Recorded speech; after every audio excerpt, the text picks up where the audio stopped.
Bah, so đây là cái này này. Ngàyนี้ខ្ញុំមាន controller មួយ JCHF X3 ទាំងអស់គ្នាប្រភេទទាំងហាលបាទអញ្ចឹងចង់ណែនាំបងប្អូនគ្នា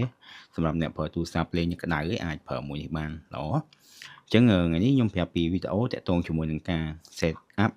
mapping key នៅលើនេះដោយសារតែ game មួយចំនួនវាអត់មាន setting តាក់ទងមួយការបដូរពី touch screen មកលេងលើ controller ឯងអញ្ចឹងយើងត្រូវប្រើ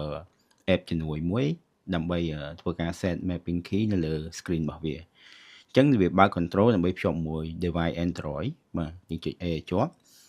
ហើយចុចប៊ូតុង home ស្មើនឹង power វាលោតភ្លើងញាប់បែបនេះបាទអញ្ចឹងយើងចូលទៅកាន់ device របស់យើងមកចូលទៅកាន់ Bluetooth តោះមកយើងឃើញឈ្មោះរបស់វានេះ JC HF X3 ចឹងចុច connect មក Allo បាទភ័ក្រចឹងវាញ័រនេះវាជាប់ហើយក៏វាបង្ហាញអក្សរតាក់ទងជាមួយនឹងពាក្យថា connect ដែរអ្នកនរគ្នាបាទអញ្ចឹងបន្តមកយើងចូលទៅកាន់ Play Store របស់យើងហើយយើង search ពាក្យមួយបាទពាក្យមួយគឺ Short Think Plus V3 អ្នកនរគ្នាខាងលើនេះអានេះ icon របស់វាបាទយើង install មកចុច install អញ្ចឹងវាដើរតោះមកយើងចូល open បាទជា allow អញ្ចឹងយើងរងចាំ flash វាកំពុង connect មួយដៃបាទអញ្ចឹងពេលដែលវា connect មួយដៃវាចេញប្រភេទ game ជាច្រើនអានេះយើងអាចដាក់ layer ទៅនេះ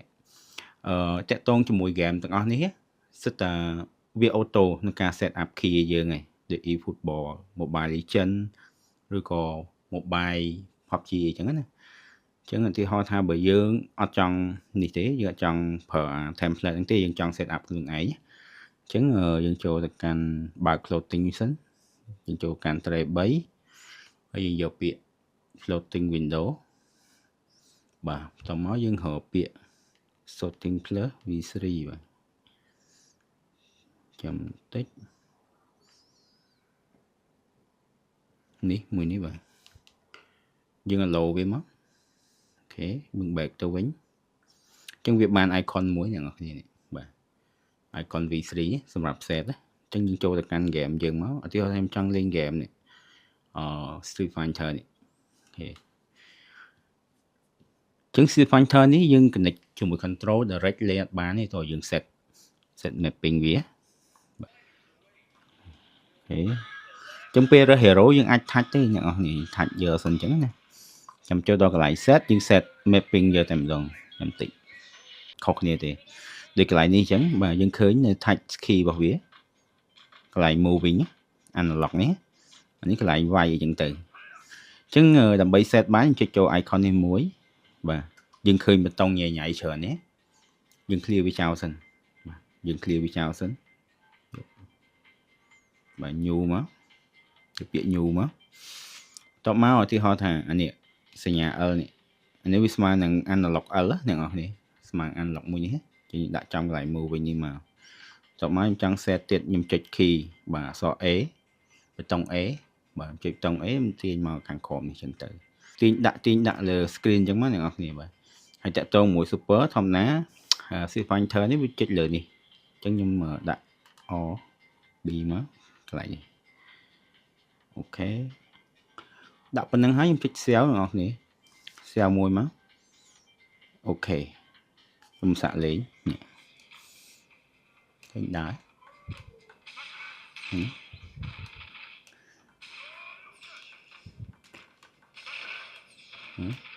ហើយខ្ញុំដាក់ super កន្លែងមិញដូចជា super ធំតចុចនៅលើរូបអ្នកនរគ្នាអញ្ចឹងខ្ញុំអាច set បន្ថែមមួយទៀតបាទ set មួយទៀតអាធំបាទយើងដាក់នៅលើនេះទៅអូខេហើយ save ម្ដងទៀតបាទធំហ្នឹងអ្នកនរគ្នា super អានេះអាទូចចឹងទៅនេះអាធំចឹងទៅ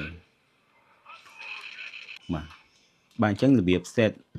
mapping លើ screen គឺមានប៉ុណ្ណឹងតាក់ទងមួយ JCHF X3 ហើយបើអ្នកនរគ្នាមានចម្ងល់បន្ថែមតាក់ទងជាមួយនឹងការ set up ផ្សេងៗបាទអាច comment ឬក៏ឆាតសួរបានអរគុណ